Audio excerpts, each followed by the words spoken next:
Bonjour les amis, aujourd'hui on se retrouve pour ce format où on résume l'histoire des personnages avant chaque film Marvel pour tout comprendre de ce film. Et donc là on va s'occuper aujourd'hui de Black Panther. C'est là que je me rends compte que mon opening était pas ouf.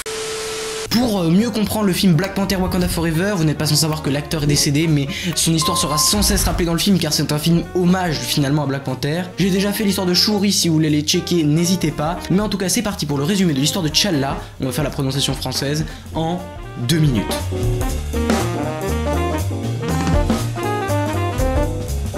T'Challa naît au sein de la famille royale du Wakanda car il est le premier fils de Ramonda et T'Chaka, le roi du Wakanda à l'époque. Il devient monarque wakandais ainsi que le nouveau Black Panther suite au décès de son père dans un attentat orchestré par Helmut Zemo. Il tente ensuite par tous les moyens de tuer Bucky Barnes qui était considéré à tort comme le responsable de l'attaque. Black Panther rejoint la Civil War du côté d'Iron Man. Dans ce cadre, il découvre que Zemo était en fait le véritable responsable de la mort de son père et décide de ne pas le tuer quand ce dernier est attrapé en choisissant de ne pas céder à ses désirs de vengeance. Il décide aussi d'aider le soldat de l'hiver en le faisant venir au Wakanda pour l'aider à obtenir un traitement curatif contre son conditionnement mental par les Russes. De retour au pays, T'Challa ramène Nakia au Wakanda tout en se préparant à sa cérémonie de couronnement.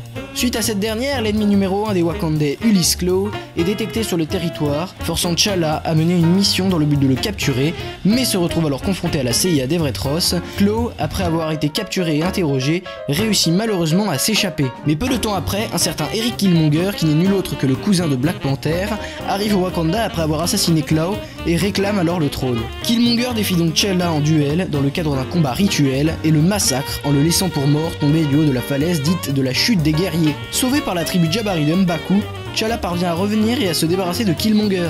Il décide ensuite de s'ouvrir au monde en présentant les technologies wakandaises aux Nations Unies avec l'aide de sa sœur Shuri et de Nakia. 2 ans plus tard, durant Infinity War, les Avengers cherchent refuge au Wakanda pour protéger Vision de l'ordre noir de Thanos. T'Challa participe alors à un énorme combat nommé la bataille du Wakanda, mais finit toutefois par disparaître lors du fameux Snap quand Thanos parvient à compléter son gantelet de l'infini. Ramené à la vie par Hulk en 2023, il rejoint les Avengers pour participer à la bataille de la Terre contre le Thanos du passé et son armée.